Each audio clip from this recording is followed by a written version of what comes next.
Yo pasé mi niñez en el sur, en Chimbacalle. Yo estudié en la Escuela República Argentina y yo caminaba desde mi casa a la escuela. Nuestra escuela era muy pequeñita, tenía un patio muy pequeño, y entonces ahí recuerdo que lo que jugábamos era pues la rayuela, a saltar soga, a correr un poco.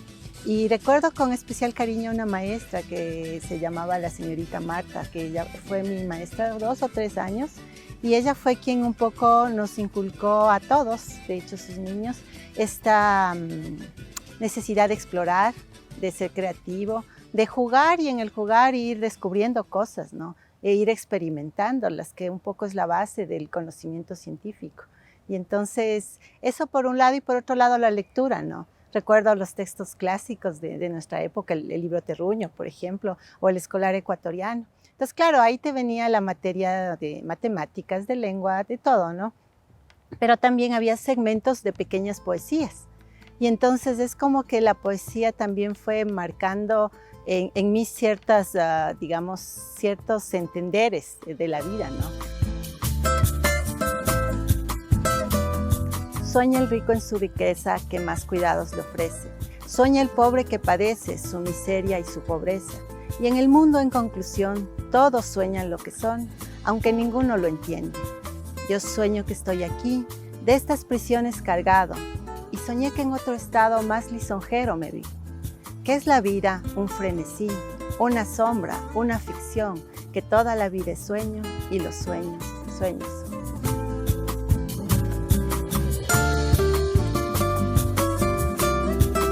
En la adolescencia, entrando al colegio, yo estudié en el Colegio Espejo, ahí en el Choro de la Alameda, ¿no? Y bueno, recuerdo ahí también igual con especial cariño una maestra que se llama Rocío Sánchez, y ella era la directora del Club de Periodismo. Entonces ahí fue donde yo un poco me inicié en el tema de trabajo en equipo, que es otra cosa fundamental cuando tú haces investigación.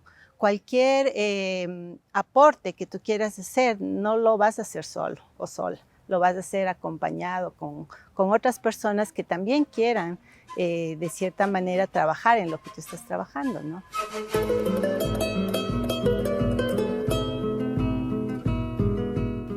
Mira, yo creo que todos nacemos buscando un camino, ¿no? Y entonces en la vida vas encontrando los acompañantes, las personas que te van ayudando en ese caminar. Entonces llega un punto en mi vida en que yo, a través de mi vinculación con la Universidad Central, me encuentro con una escuela popular que se llamaba Quintipaguay. Entonces, Quintipaguay, que significa el vuelo del quinde, el vuelo del colibrí, era una escuela que enseñaba quichua, ¿no? Y yo digo, o sea, qué chévere, ¿no? Un idioma diferente, porque toda mi vida desde muy pequeña había estudiado el inglés. Sí, mis padres fueron, mi papá especialmente fue muy, tenía mucho la idea, y no estaba de hecho equivocado, de que era muy importante hablar el inglés también, ¿no? Pero cuando yo veo Quintipaguay, digo, quiero estudiar acá, y entro y pregunto, ¿no? Entonces tuve mi primer profesor de quichua, que se llama Tupac Amaru Rango, donde él no solo nos enseñó, nos llevó a los inicios del aprendizaje del quichua, sino también a toda la cosmovisión, ¿no? A todo el entendimiento de nuestra ancestralidad. Y entre ellos un ejercicio que él nos hizo fue este, ¿no? Escoge tu nombre andino, ¿no? Y claro, él nos ayudó con los significados, con las palabras, y así fue como nació. Cushi en quichua significa alegría, felicidad. Y Rimay viene del verbo rimana. Rimana significa conversación, diálogo, como lo que estamos haciendo tú y yo en este momento, ¿no? Y entonces, Cushi Rimay sería aquella persona que dialoga, que habla, que conversa con alegría. Y eso es un poco lo que me define, creo yo. Mis dos padres, mi mamá y mi papá, ellos fueron docentes en la Universidad Central. Entonces mi papá trabajaba en la Facultad de Ingeniería Química, y él enseñaba desde que yo estaba en la escuela computación. En ese entonces había unos grandes equipos que ocupaban el tamaño de una bodega entera, y se trabajaba con unas tarjetas perforadas, que era donde tú ponías el código que interpretaba el computador. Y entonces él ya daba estas clases cuando yo empecé a llegar a la edad de ir al colegio. Y luego mi mami también trabajó en la Facultad de Química, en cambio, y ella también era docente, ¿no? Entonces en mi casa había mucho ese ambiente por parte del trabajo y la actividad de mis dos papás, de la academia, de los libros, de la investigación y claro, de la tecnología, ¿no? Y entonces creo que ese fue para todos un cambio de vida, ¿no? Eh, y claro, la mayoría de mis hermanos nos hemos dedicado al área de la informática y ahí estamos, ¿no? Cada uno desde su línea, pues seguimos un poco el legado de mi papá, yo creo.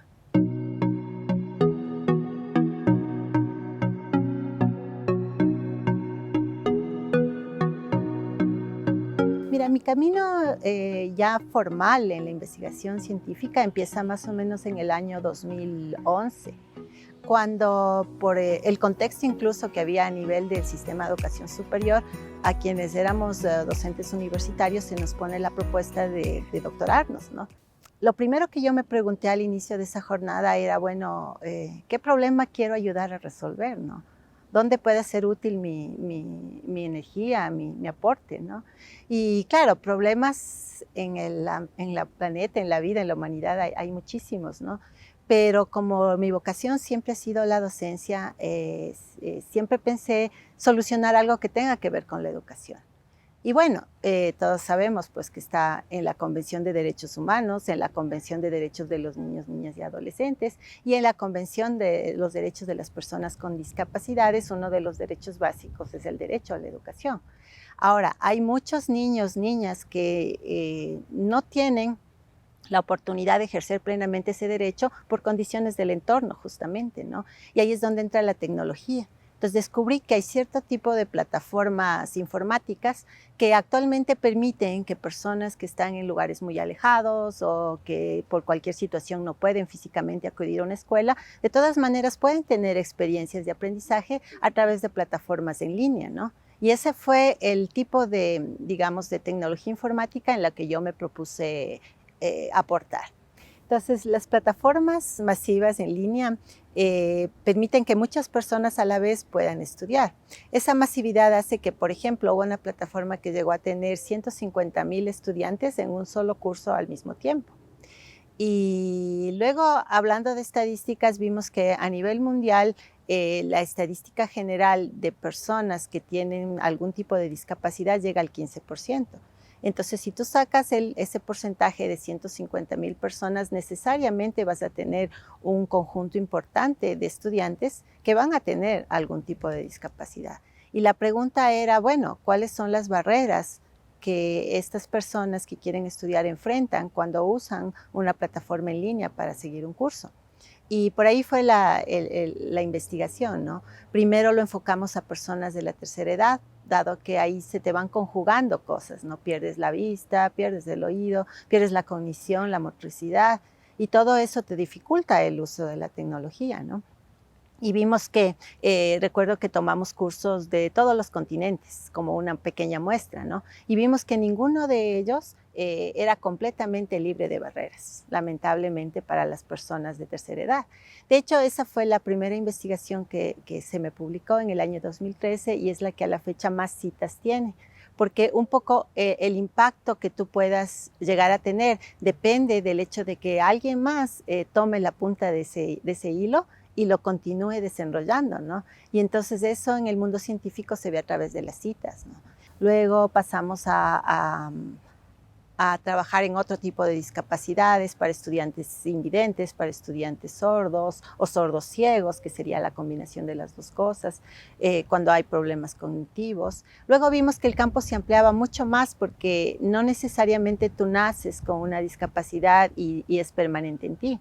Entonces, digamos que tienes una operación y en esa operación no vas a poder usar tus brazos por un tiempo determinado, ¿no? Entonces, es necesario que tú suspendas tus estudios por eso.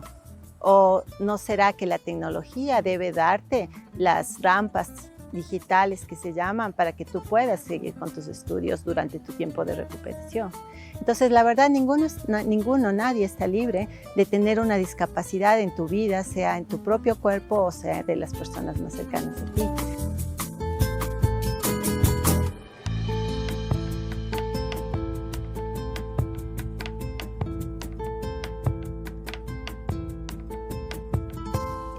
universidad existe digamos, una cosa que se llama los premios extraordinarios, que básicamente lo que hace es ver todos los estudiantes doctorales que han cursado en los últimos, han terminado más bien sus estudios hasta hace 2 años. En mi caso, como yo terminé el 2017, yo participé en el concurso del año 2019, del año pasado. Y se revisa un poco el impacto que ha tenido su investigación, no tanto en la cantidad de publicaciones, sino más bien, como te decía, en las citas que estas publicaciones han tenido y por ende la repercusión que han tenido a nivel general en aportar un poco al conocimiento del área específica en el que el investigador esté, ¿no? Que en mi caso es la accesibilidad de las plataformas educativas MOOCs que te comentaba. Y bueno, la gran alegría para mí fue que, siendo de Sudamérica, porque ahí participan compañeros estudiantes que vienen de todo el mundo, siendo mujer y siendo runa, pues igual tú puedes demostrar que es posible, ¿no? Y entonces, sí, el premio lo recibí con mucho cariño en enero. Yo no pude viajar a recibirlo personalmente, pero bueno, el hecho es que la universidad hizo la asignación y eso un poco, creo yo, nos sirve a todos, no solamente a las niñas y a las chicas, sino también a los niños y a los chicos, como un ejemplo concreto de que sí es posible, ¿no? De que lo que hay que hacer es perseverar y hacer las cosas con amor, ¿no? Y con humildad también.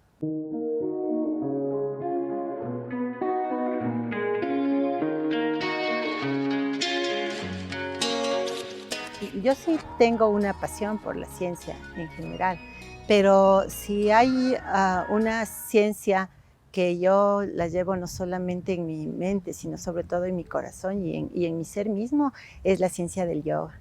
Entonces yo conocí al yoga en paralelo a empezar mis estudios doctorales, bueno, un poquito antes tal vez, y realmente viendo retrospectivamente, yo creo que yo no hubiera podido tal vez concluir el reto de doctorarme como lo he logrado hasta ahora, si yo no hubiera tenido al yoga en mi vida.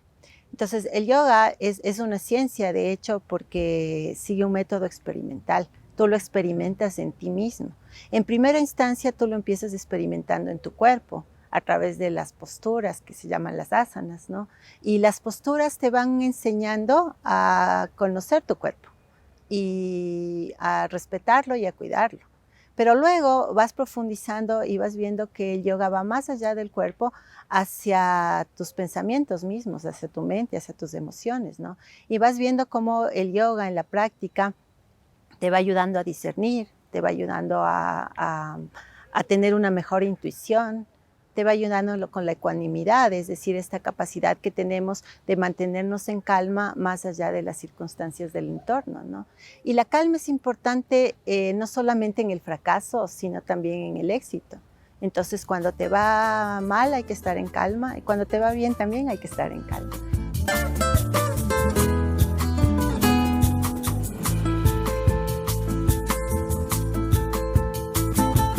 Mi sueño es que poco a poco vayamos despertando de esta idea de que tú eres una y yo soy otra y lo que a ti te pasa a mí no me afecta, y que nos vayamos dando cuenta de que todo lo que tú haces o dejas de hacer tiene una significancia para todo lo que existe.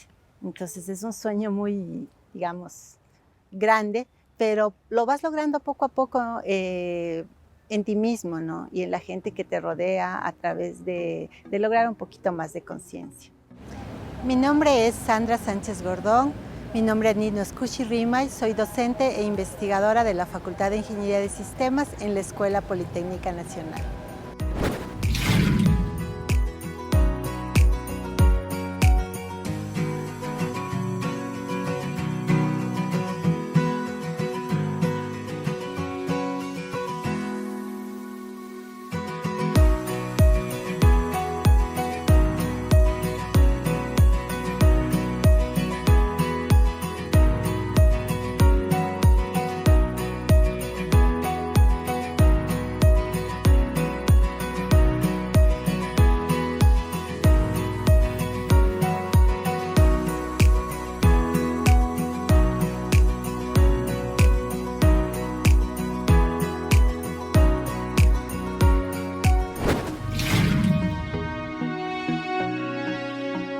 Hoy día vamos a hacer un experimento para demostrar que muchas de las páginas web educativas que utilizan niños y niñas tienen errores de accesibilidad.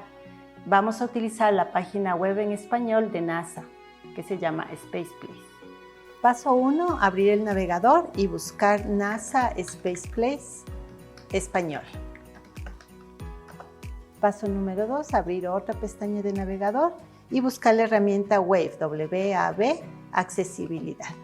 En este lugar vas a colocar el URL de la página de la NASA.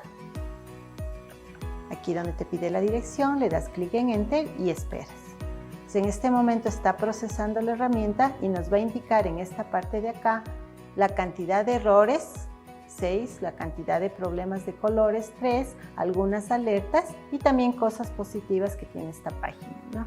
Y aquí tenemos ya en el lugar respectivo y los errores de los que se trata. Por ejemplo, aquí falta un texto alternativo en esta imagen, es decir, que un niño o una niña invidente no sabría cuál es el contenido de esta imagen porque no habría manera de pasarlo a voz.